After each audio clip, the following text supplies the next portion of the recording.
4 दिसंबर 1971 की वो ऐतिहासिक रात, जब लोंगेवाला की सरहद पर सेकंड लेफ्टिनेंट धर्मवीर सिंह अपनी प्लाटून के साथ रोज की तरह गश्त पर निकले।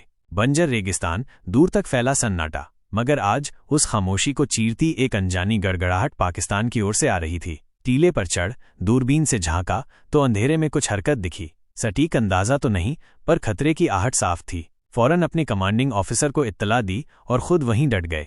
साथियों, ये वो दौर था जब 1971 में भारतीय सेना पूर्वी पाकिस्तान को बांग्लादेश की आज़ादी दिला रही थी और पश्चिमी पाकिस्तान के राष्ट्रपति याह्या खान राजस्थान का एक बड़ा हिस्सा हड़पने की फिराक में थे। उन्हें पता था पूर्वी मोर्चे पर जीतना नामुमकिन है, इसलिए पश्चिमी सीमा से हमला कर जमीन कब्जिया कर भारत को घुटने टेकने पर मजबूर करने का मंसूबा था। कश्मीर सीमा तो मजबूत थी, लिहाजा नजर पड़ी राजस्थान की लोंगेवाला चेक पोस्ट पर। थार के बीचों बीच रेत के टीलों और सूखी झाड़ियों के सिवा कुछ नहीं। आमतौर पर बीएसएफ की निगरानी पर संकट में सेना की एक बटालियन तैनात होती।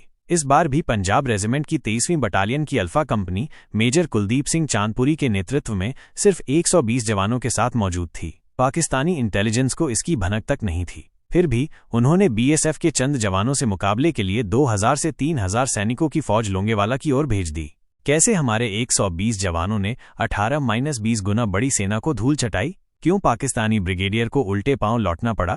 जानेंगे बैटल ऑफ लोंगेवाला की इस कहानी में। पाकिस्तान ने 3000 जवान, 60 T-59 और शर्मन टैंक, 500 से ज्यादा गाड़ियां, मिसाइल लॉन्चर और 5 आला अफसर भेजे। 206 ब्रिगेड, 51 ब्रिगेड, T-59 टैंकों के साथ 22 कैवलरी, शर्मन टैंकों के साथ 38 कैवलरी और फील्ड रेजिमेंट। साथ में पेट्रोल डीजल के टैंकर, लैंडमाइन खोजने को 2 जर्मन शेफर्ड कुत्ते और कई दिनों का राशन। लोंगेवाला कब्जिया कर रामगढ़ होते हुए जैसलमेर पहुंचना और राजस्थान का 50% हिस्सा लेकर भारत से पूर्वी पाकिस्तान के लिए सौदेबाजी करना। 3 दिसंबर को पाकिस्तानी सेना रवाना हुई। उन्हें क्या पता था कि लोंगेवाला पर भारत के ऐसे जाबाज हैं जो 1 इंच जमीन भी नहीं लेने देंगे। ऑपरेशन चंगेज खान के तहत पश्चिमी सीमा पर 11 एयरफील्ड्स और रडार स्टेशनों पर हमला किया ताकि लोंगेवाला मदद न पहुंचे। जैसलमेर पर कब्जे के इस ऑपरेशन का नाम था ऑपरेशन लब्बक, command major general BM Mustafa के हाथ। शुरू में प्लान था कि ब्रिगेडियर तारिक मीर की अगुवाई में 2 बटालियन लोंगेवाला को बाईपास कर रामगढ़ पहुंचेंगी। दूसरी ओर ब्रिगेडियर जहांजेब अरबाब लोंगेवाला पर कब्जा करेंगे, अंतिम लक्ष्य जैसलमेर एयरबेस। लेकिन ऐन वक्त पर मेजर तारिक मीर ने प्लान बदला, पूरी सेना को सीधे हमले का हुक्म दिया। उनका मानना था कि 3000 जवान जब सीधा धावा बोलेंगे तो बॉर्डर पर मौजूद भारतीय जवानों को रौंदना आसान होगा और पक्की सड़क से जैसलमेर पहुंचना भी। वो लोंगेवाला में ब्रेकफास्ट, रामगढ़ में लंच और जैसलमेर में डिनर का ख्वाब देख रहे थे।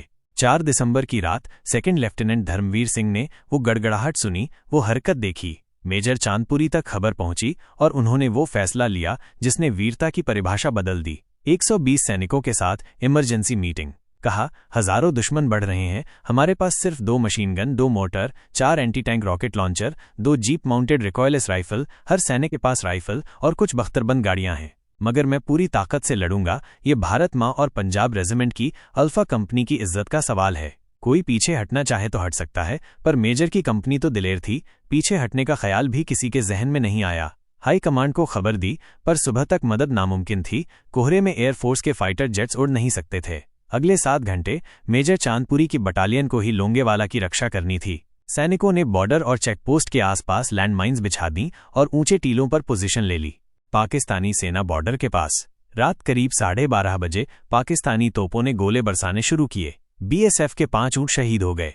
उन बेजुबान जानवरों को मरता देख भारतीय सेना का खून खौल उठा, पर सही वक्त का इंतजार किया। पाकिस्तानी सेना बॉर्डर पर पहुंची, जहां सिर्फ 3 कांटेदार तारें थीं। उन्हें लगा भारत उल्लू बना रहा है, तारों के पार एंटी टैंक माइंस होंगी। रुके, चेक किया तो वाकई माइंस मिली, जो कुछ देर पहले ही बिछाई गई थीं। उन्हें डिफ्यूज करने में 2-3 घंटे लग गए। मेजर चांदपुरी यही चाहते थे, सुबह मदद आने तक उन्हें रोके रखना। रात करीब 2:30 बजे मेजर चांदपुरी ने रिकॉयलेस गन्स वाली 2 जीपों को लोंगेवाला पोस्ट पर तैनात किया। पाकिस्तानी सेना माइंस डिफ्यूज करके आगे बढ़ी। उनकी सबसे बड़ी मूर्खता थी T-59 और शर्मन टैंकों को थार के रेगिस्तान में लाना।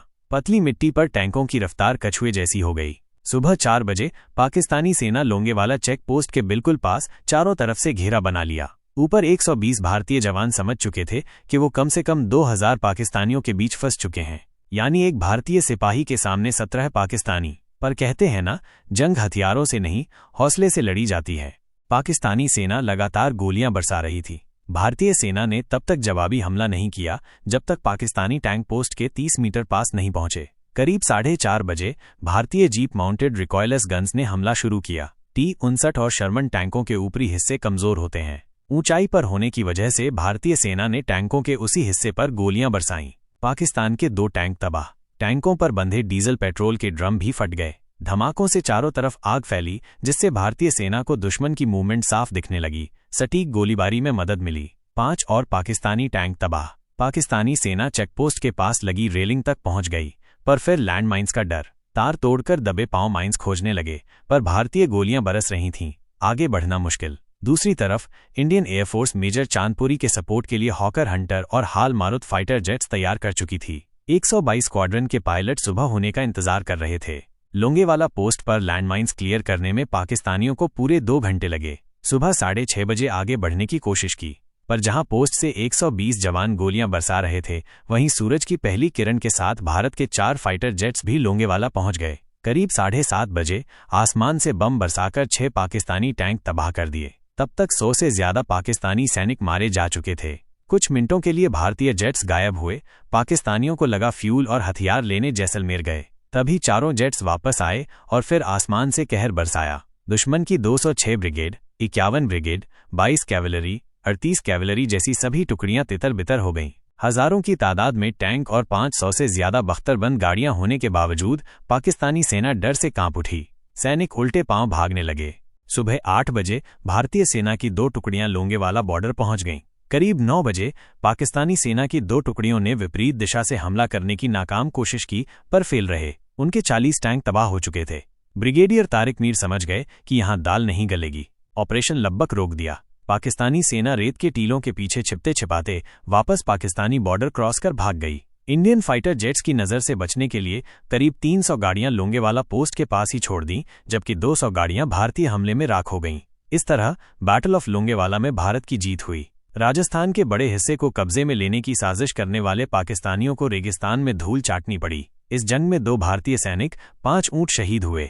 एक एंटी टैंक व्हीकल और एक मिसाइल लॉन्चर तबाह हुआ। एक जवान लैंड माइन बिछाते हुए शहीद हुए, दूसरे रिकॉयलेस राइफल वाली जीप चलाते हुए। यानी पाकिस्तानी सेना भारत के एक भी सैनिक को छू तक नहीं पाई थी। ये हमारे लिए गर्व की बात है। जबकि भारतीय सेना के जाबाजों ने पाकिस्तानी सेना के 200 हमलावरों को मार गिराया, 36 टैंक तबाह किए और पाकिस्तानी सेना अपने 500 तबाह वाहन सरहद पर ही छोड़कर भाग निकली। भारतीय सेना ने पाकिस्तान के बुरे मंसूबों पर पानी फेर दिया और अपने साहस के दम पर इस मुश्किल जंग में विजय प्राप्त की। तो दोस्तों, अगर आपको मेजर कुलदीप सिंह चांदपुरी और उनकी पंजाब रेजिमेंट के सैनिकों पर गर्व हो तो कमेंट बॉक्स में जय जवान जय हिंदुस्तान जरूर लिखिए। वीडियो पसंद आई हो तो इसे लाइक और शेयर करके बैटल ऑफ लोंगेवाला की ये अनसुनी कहानी हर भारतीय तक पहुंचाइए। और ऐसी ही दिलचस्प वीडियो देखते रहने के लिए चैनल को सब्सक्राइब करके पास वाली घंटी जरूर बजा दीजिए। जय हिंद, जय भारत।